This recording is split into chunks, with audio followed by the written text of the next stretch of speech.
నర్సరావుపేటలో press మీట్లో మాట్లాడుతున్న పల్నాడు జిల్లా గురజాల అసెంబ్లీ టీడీపీ అభ్యర్థి ఎర్రపతినేని శ్రీనివాసరావు.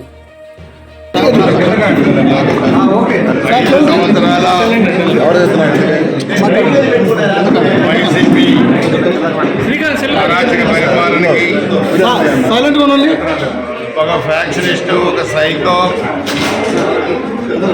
జగన్మోహన్ రెడ్డి అరాచక పరిపాలనకి నేను ఆంధ్రప్రదేశ్ ప్రజాధికారి ఇచ్చిన తీర్పు, ఆంధ్రప్రదేశ్ రాజకీయాల్లో చారిత్రాత్మకమైన తీర్పు. 2019 ఎన్నికల్లో 151 సీట్లు మాకు వచ్చినాయని చెప్పి అంతులేని అహంకారంతో పిచ్చి తొక్కులలాగా పరిపాలించిన జగన్మోహన్ రెడ్డి సమాజంలోని అన్ని వర్గాలని వేధించి దాంట్లో మొట్టమొదట ఏ ఉద్యోగస్తులైతే అతనికి 2019లో సపోర్ట్ చేశారో ఆ ఉద్యోగస్తులపై వేటు వేశాడు. ప్రతి ఒక్క సామాజిక వర్గాన్ని ఇబ్బంది పెట్టాడు. ప్రతి ఒక్క పౌరుడు కూడా ఈ ప్రభుత్వంలో ఇబ్బంది పడ్డాడు. చివరికి ల్యాండ్ టైటిల్ యాక్ట్ పెట్టి ప్రభుత్వ ఆస్తులు దోచుకుందే కాక పర్సనల్ ఆస్తులు కూడా దోచుకోవడానికి ప్రయత్నం చేసిన దుర్మార్గుడి జగన్మోహన్ రెడ్డి చంద్రబాబు నాయుడు గారి కుటుంబాన్ని, పవన్ కళ్యాణ్ గారిని వ్యక్తిగతంగా మాట్లాడి ఏ ముఖ్యమంత్రి పాల్పడిన దుర్మార్గమైన చర్యలకు పాల్పడ్డాడు. ఈ వ్యక్తి మాట్లాడితే కేసులు, మాట్లాడితే జైలుకి పంపించడం, ప్రతిపక్ష పార్టీలు లేకుండా చేయాలని ఒక కుతంత్రంతో 5 సంవత్సరాల అరాచక పరిపాలన కొనసాగిస్తే మేము చెప్పాం, నువ్వు ఉత్తుత్త బట్టలు నొక్కుతున్నావు. పోలింగ్ రోజు ఓటర్ అనే వాడు పోలింగ్ బూత్లో పోయినప్పుడు అసలైన బటన్ నొక్కుతాడు, నీ పీకను నొక్కేస్తాడు పోలింగ్ రోజు అని చెప్పాం మేము ముందు నుంచి.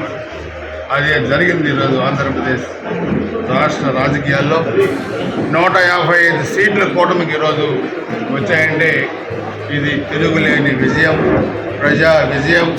ఒక దుర్మార్గుడు, ఒక దుష్టుడు అన్ని వర్గాలని వాడుకొని వదిలేసిన వ్యక్తి, వ్యవస్థల్ని నాశనం చేసిన వ్యక్తి, ఆంధ్రప్రదేశ్కి రాష్ట్రానికి రాజధాని లేకుండా చేసిన వ్యక్తి, 11 లక్షల కోట్ల అప్పులు చేసిన వ్యక్తి. ఈరోజు శిశుపాలుడికి 100 తప్పులు జరిగితే మొండె ఎలా పోయిందో ఈరోజు ఈ వ్యక్తికి అదే పరిస్థితి వచ్చింది.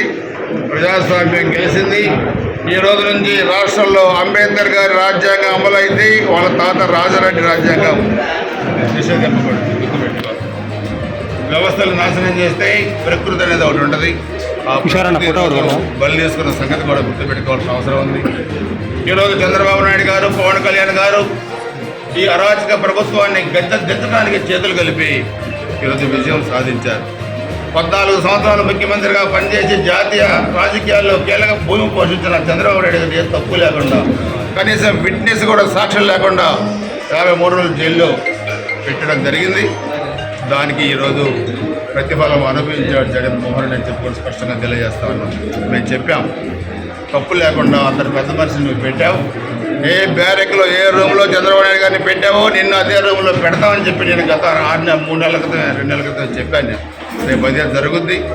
లక్షల కోట్ల రూపాయలకి లెక్కల్లో ఈరోజు అనేక డిపార్ట్మెంట్లో కూడా లెక్కలు లేని డిపార్ట్మెంట్లు చాలా ఉన్నాయి. సొంత ఖర్చులకి ఓడేసినట్టు మీ ఇష్టారాజ్యంగా ప్రభుత్వాన్ని వాడుకొని IAS, IPS వ్యవస్థలను కూడా చిన్నాభిన్నం చేసి ఈరోజు ఆంధ్రప్రదేశ్ అంటేనే చీకొట్టే పరిస్థితి తీసుకొచ్చాడు భారతదేశ రాజకీయాల్లో. ఆంధ్రప్రదేశ్ అంటే ఒకప్పుడు అక్షర క్రమాల్లోనే కాదు అభివృద్ధిలో కూడా నెంబర్ 1గా చేసింది తెలుగుదేశం పార్టీ. ఈరోజు మరలా కూటమి విజయదుందుభి మోగించింది.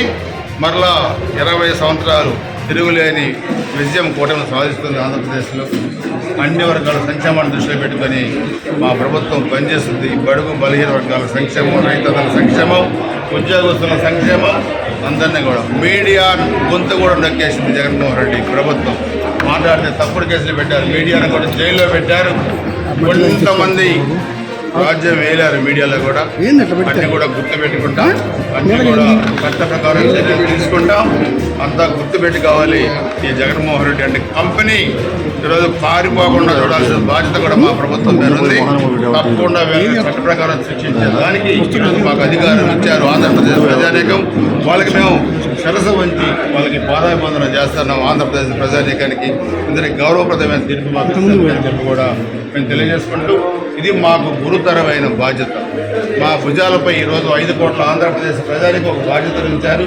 ఆ బాధ్యతను మేము గుర్తుంచుకొని అన్ని వర్గాల సంక్షేమాన్ని దృష్టిలో పెట్టుకొని కూటమి ప్రభుత్వం పరిపాలన సాగిస్తుంది. కేంద్ర